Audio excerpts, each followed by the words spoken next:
Hello there, my name is Iain Maitland. I'm a crime writer and my latest book, The Scribbler, is published this week by Contraband, the crime imprint of Saraban Books. It features a detective duo of Roger Gayther and Georgia Carrie. They head up the LGBTQ plus cold cases section at Suffolk Police, and their job is to go over cases from the 1990s, the 1980s and earlier to see whether, using modern technology and processes, they can solve these crimes. This is my third book with Contraband. The first was Sweet William at the end of 2017. This tells the story of Raymond Orry, a man who is locked up in a psychiatric unit awaiting assessment and trial. He breaks out and goes on the run to try and find his toddler son, William, who's been fostered somewhere in Suffolk. If he can find William and they can get away together, he'll head over to France to start a new life. My second book with Contraband is Mr. Todd's Reckoning. This has been picked up for television by Abbott Vision, the makers of Cracker and Shameless. All being well, we'll see this on television within the next year or two as a 6-part series. It tells the story of Malcolm and Adrian Todd, father and son, unemployed and living in a small cramped bungalow just outside of Ipswich in the longest, hottest summer since records began. Tensions are mounting, stresses and strains are breaking through, and one of them is a psychopath.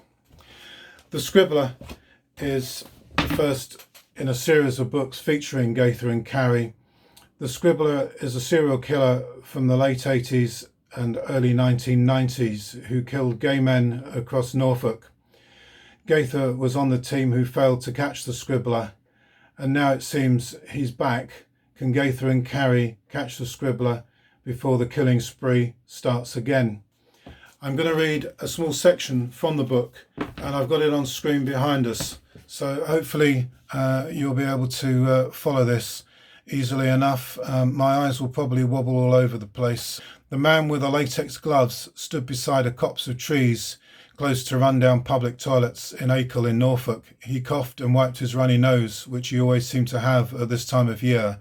He had, one way or the other, spent the best part of 3 hours in and around the park, here by the trees for the past 90 minutes and more, woolen hat pulled down, fleece collar pulled up, pocket-sized binoculars in his hands, bird watching, or so any casual passerby who saw him would think, as he scanned the trees and sky. He was really waiting, as he had done so many times over so many years, for what he hoped would happen next, the perfect set of circumstances that would give him the opportunity for his next kill.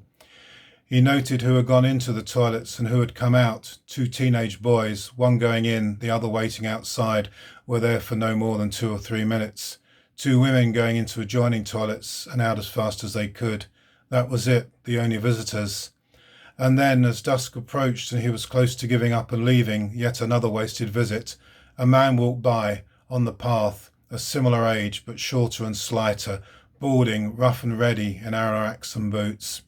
The balding man made eye contact, nodded and smiled briefly at him, maybe walked a little slower, a sign of interest, stopped again then, at the step up to the toilets, glancing around before entering, another telltale sign for sure. This would be the next, the man with gloves decided, his 30th kill. Easy to overpower, this one, and a manageable corpse. He reached into the left pocket of his fleece, checked the screwdriver and the Stanley knife were there, bin bags and black tape in his trouser pockets, ready to use, if he got lucky with this one. He savoured the moment, counting the seconds. He knew, if he had judged it correctly, that he should give the balding man in the toilet 2 or 3 minutes before following him in. He counted down from 180 in his head, got to 120, 90, close to 60, and then, impatient, started walking across as slowly as he could. He tucked binoculars into the right pocket of his fleece, checking around to make sure no one was in sight. All clear, and so he went into the toilets. And that's The Scribbler from Contraband Books, out this week. It's the first in the series. The next one will hopefully be out in the next year or two, and that will be called The Key Man. Thank you.